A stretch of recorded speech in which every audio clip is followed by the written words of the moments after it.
Mira que nosotros tenemos aquí Panda in the building. What's going on, Panda? Everything's good here in Puerto Rico in the nice hot weather. Man, so talk to me about the training camp and how do you feel about this fight with Liam Paro? Well, it's a training camp like every other training camp, with a lot of emotions, happiness. Due to this time, Subriel is the first time he arrives to Mexico with a date, with the rival, and with a place of fight. What better place than his country, his hometown, Puerto Rico.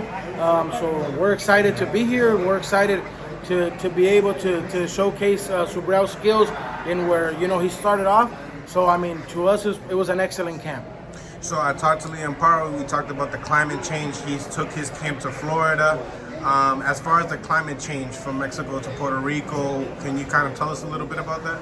Yeah, we remember one thing, man. I've been around the world. I've been around a lot of places. So we try to adapt. The good thing was that the weather was warm when we were at this time. God favored us in a lot of aspects of this camp. It was a hot weather this time. Not as hot as here, but it shouldn't bother us or affect us in any way. How's the hand? Oh, he's doing good. His hand is better. He's going through therapy. He's done therapy, and he should be, he shouldn't have no problems. As far as this fight being on the same date as Gervonta Davis and Frank Martin and the David Benavidez, do you think that kind of fluctuates views? No, I think people like to see Subriel Matias. I think, when you're a boxing fan, you want to see guys that come out and destroy. You want to see guys, and I think Subriel has built that fan base of people who are going to sit and watch.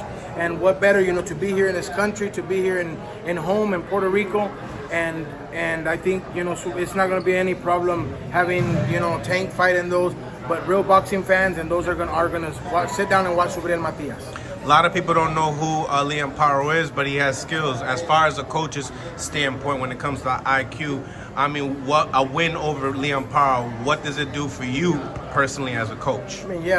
Just the common boxing fan doesn't know who Liam Paro is, but as far as people who are hardcore boxing fans know that it's a guy that's just coming off a victory of Montana Love.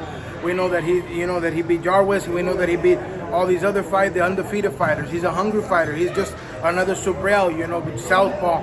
He throws a good backhand and those type of things. So, I think this victory will prove that we still belong in the 140 pounds and that it's going to open doors to those unification belts. When it comes to the pressure, obviously Subriel's fighting in Puerto Rico, but is that like a pro or a con, do you think? We work with it. It's something that we work mentally in camp, just like everything else. Remember that Subriel's in a country that's not his. He's away from his children. So, we work with all the mental things in camp. I've let him know, you're here for you. At the end of the day in the ring, it's you and your daughters.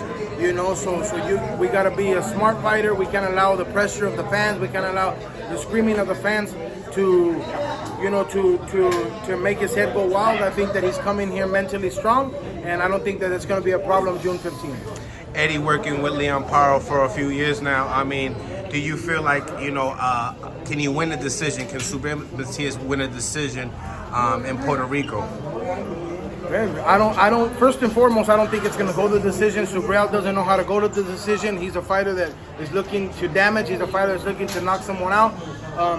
But yeah, why not? I think that Subriel, and if it were to go to decisions, I think you guys are going to see the skills that Subriel can bring. People are just used to seeing him go and knocking people out. But he's a fighter who can switch stances. He's a fighter that can move, and people talk about his defense.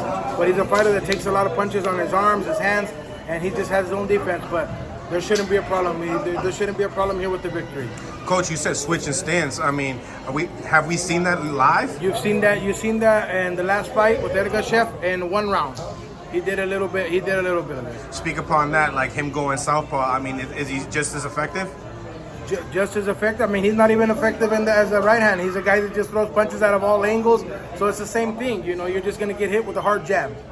As far as him not having so many southpaws in his career, what would you have to say about this matchup itself? Not having so many, we fought 4 southpaws coming back to back.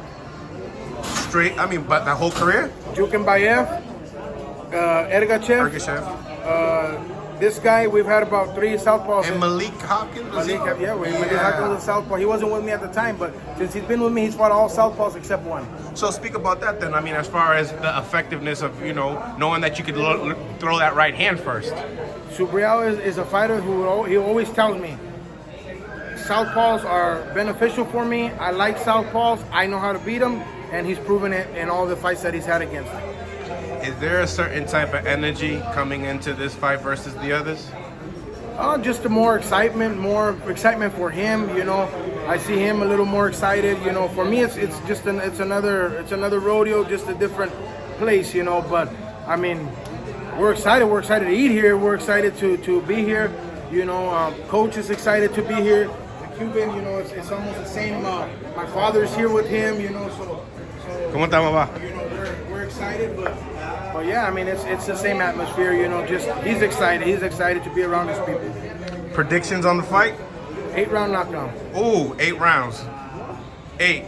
I'm putting on it. I'm gonna put it. Yo, Panda, thank you. I really appreciate you, man.